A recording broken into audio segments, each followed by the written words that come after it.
হিজড়া দলের সাথে বাবার খুব ঘনিষ্ঠতা। বিষয়টা প্রচণ্ড গায়ে লাগে। হিজড়ার মতো নিচু শ্রেণীর সাথে বাবার এত গদগদ ভাব কিসের? বাবাকে এই নিয়ে অনেক কথা শুনিয়েছি। রোজ রাগারাগি করি, তবুও সেই একই ঘটনা। রোজ সন্ধ্যা হলেই বেরিয়ে পড়ে ওই হিজড়া পট্টির উদ্দেশ্যে। সেখানে ওদের সাথে বসে চা খায়, আড্ডা দেয়। ছোট থেকেই এই বিষয়টা লক্ষ্য করেছি। এখন বড় হয়েও বাবার এই ধরনের স্বভাব আর সহ্য হলো না। বাবাকে কঠিন স্বরে বললাম, বাবা, তোমায় কতদিন বলবো ওই হিজড়া দলের সাথে মিশবে না? বাবা আমতা আমতা করে বলল, রাখছিস কেন বাবা, ওরাও তো মানুষ। বাবা, আমি এখন বড় হয়েছি। আমার বন্ধুরা, এলাকার লোকেরা এসব দেখে হাসাহাসি করে। বোঝো না কেন তুমি? তোমার কি গল্প করার লোকের অভাব আছে? ওদের সাথেই কেন তোমার মিশতে হবে? ওরা খুব ভালো বাবা। বুঝেছি, তোমার মতিভ্রম হয়েছে বলে বাবার ঘর থেকে বেরিয়ে এলাম। রাগ যেন আর সামলাতে পারলাম না। হিজড়া মহল্লার দিকে রওনা হলাম। বাবা যার সাথে বসে গল্প করে তাকে খুঁজে বের করে বললাম, আপনি আমার বাবার সাথে গল্প গুজব করবেন না, আর বাবা আসলেও আপনি তাড়িয়ে দেবেন, বুঝতে পেরেছেন? হিজড়ার চোখে জল। আমার গালে হাত রেখে বলল, তুমি এসেছো? খুব খুশি হয়েছি। বসো ভাই, চা খাবে? যদিও আমাদের হাতের খাবার সবাই খায় না। কি আজব, গালে হাত দিচ্ছেন কেন? আমার মাথা কিন্তু খুব গরম। যা বললাম তাই শুনবেন, নইলেই ঝামেলা হবে। বাবাকে এখানে আসতে দেবেন না। হিজড়ার চোখে মুখে বেদনার ছাপ স্পষ্ট ফুটে উঠল। আর কথা বাড়ালাম না, বাড়িতে চলে আসলাম। কিছুদিন বন্ধ ছিল, তারপর বাবা আবারও ওদের কাছে যাওয়া শুরু করলো। এরপরও কি মাথা ঠিক থাকে? বাবাকে তো আর কিছু বলতে পারি না। বন্ধুদের নিয়ে গেলাম মহল্লায়। যার সাথে বাবার এত খাতির, তাকে দেখে আর ঠিক থাকতে পারলাম না। কষে একটা চড় মারলাম। টাল সামলাতে না পেরে সে পড়ে গেল কংক্রিটের রাস্তায়। গাল ছিলে গিয়ে রক্তারক্তি কাণ্ড। আসার সময় শুধু বললাম, এটা ডেমো দেখালাম, তোরা তো ভালো কথা বুঝতে চাস না।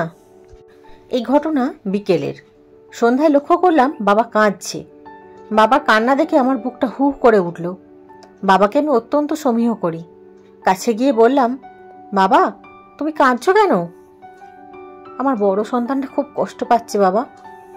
বাবার মুখে এই কথা শুনে আমার চারপাশটা কেঁপে উঠল। বললাম, বড় সন্তান মানে?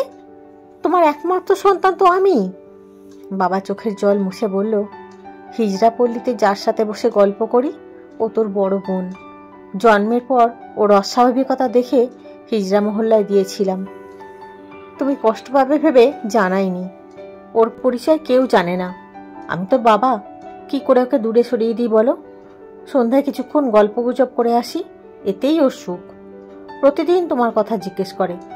সেদিন আমি কিনেছি বলে যে পাঞ্জাবিটা তোমায় দিলাম, সেই পাঞ্জাবিটা ও দিয়েছে ভাইফোঁটার উপহার হিসেবে। বাবার কথায় আমার দম আটকে যাওয়ার মতো অবস্থা হলো। বাবা বলল, কারা যেন ওকে মেরেছে। দেখে এলাম মেয়েটা আমার ব্যথায় ছটফট করছে।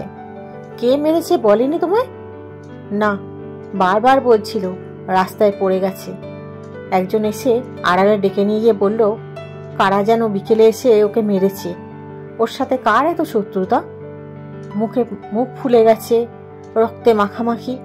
বাবা হয়ে আমি কিচ্ছু করতে পারছি না। আমার বাঁচার আর বিন্দু মাত্র ইচ্ছে নেই।